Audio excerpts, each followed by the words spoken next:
Indonesia di beberapa kota, seperti di Jakarta, Pekalongan, Cirebon dan lain-lain.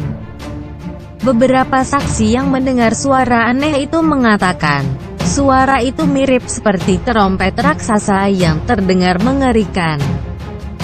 Suara aneh itu masih misterius karena belum diketahui pasti penyebabnya dan asalnya. Beberapa orang menyebutnya fenomena alam, tapi ada juga yang menyebutnya suara terompet sangkakala yang ditiup malaikat Israfil. Menurut agama Islam, saat menyambut hari kiamat, terompet sangkakala akan ditiup sebanyak 3 kali.